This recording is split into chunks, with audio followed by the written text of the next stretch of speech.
जय श्री राधे कृष्ण। देवी और सज्जनों, नमस्कार, प्रणाम। शाम की बातें शाम से मैं श्याम सोनी एक बार फिर उपस्थित हूं आपके समक्ष एक नई प्रस्तुति लेकर।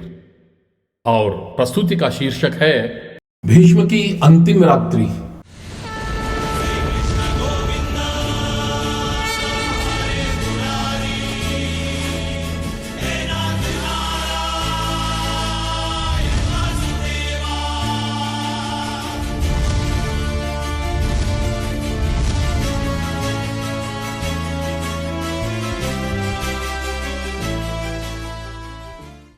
महाभारत युद्ध समाप्त हो चुका था।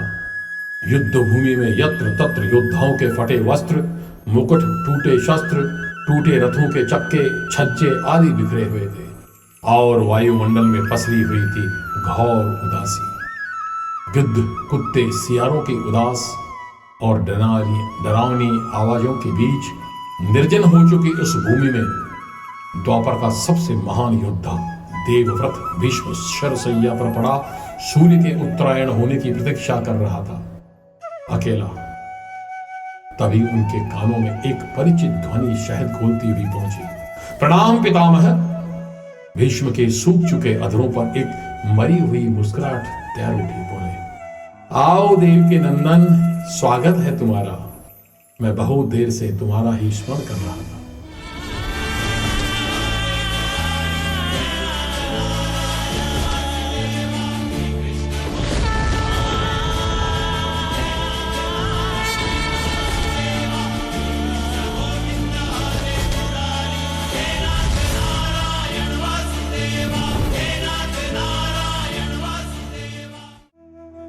कृष्ण बोले, क्या कहूं पितामह, अब तो यह भी नहीं पूछ सकता कि कैसे हैं आप।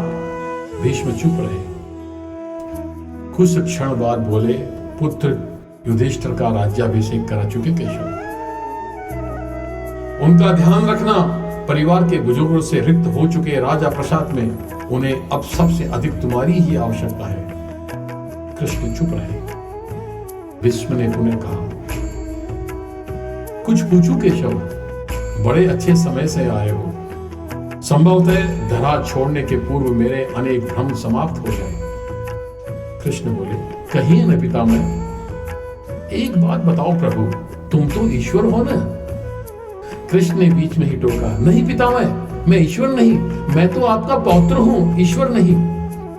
भीष्म उस घोर पीड़ा में भी ठठाके हंस पड़े। बोले, अपने जीवन का स्वयं कभी आकलन नहीं कर पाया कृष्ण, सो नहीं जानता कि अच्छा रहा या बुरा। पर अब तो इस धरा से जा रहा हूं कन्हैया, अब तो ठगना छोड़ दे रे। कृष्ण जाने क्यों भीष्म के पास सरका है और उनका हाथ पकड़कर बोले, कहिए पितामह। भीष्म बोले, एक बात बताओ कन्हैया, इस युद्ध में जो हुआ वो ठीक था क्या? किसकी ओर से पितामह? पांडवों की ओर से। कौरवों के कृत्यों पर चर्चा का तो अब कोई अर्थ ही नहीं रहा कन्हैया।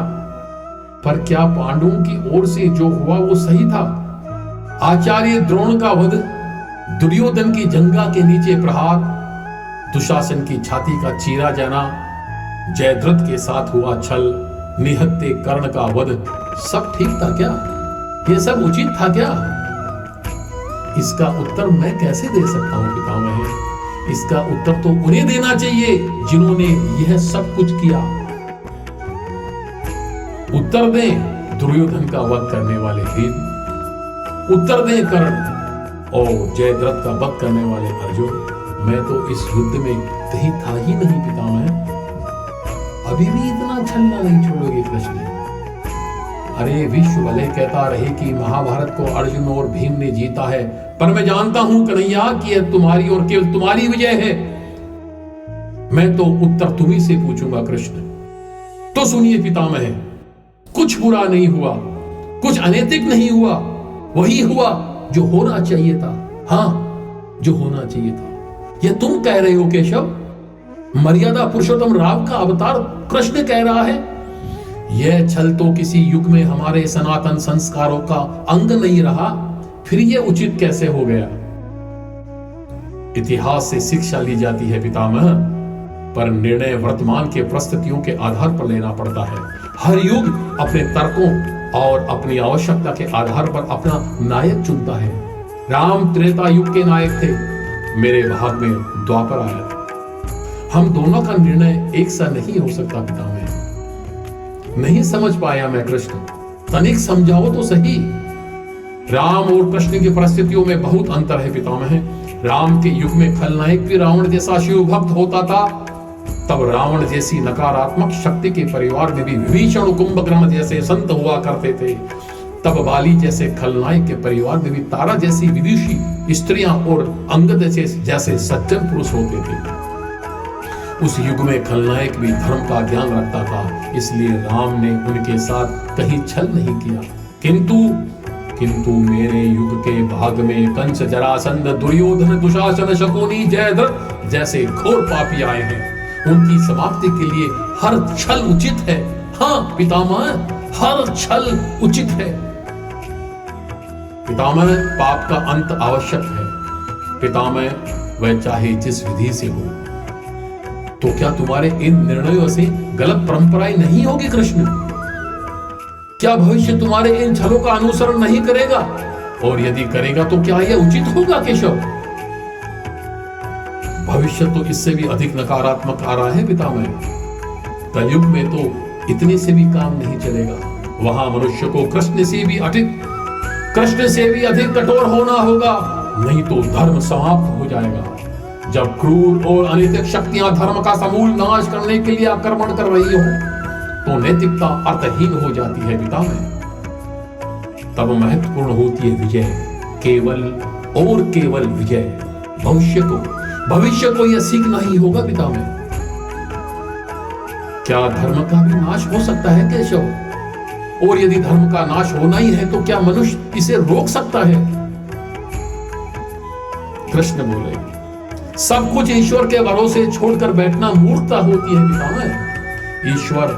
ईश्वर स्वयं कुछ नहीं करता, सब मनुष्य को ही करना पड़ता है। आप मुझे भी ईश्वर कहते हैं ना, तो बताइए ना पितामह, मैंने स्वयं इस युद्ध में कुछ किया क्या? सब पांडवों को ही तो करना पड़ा ना।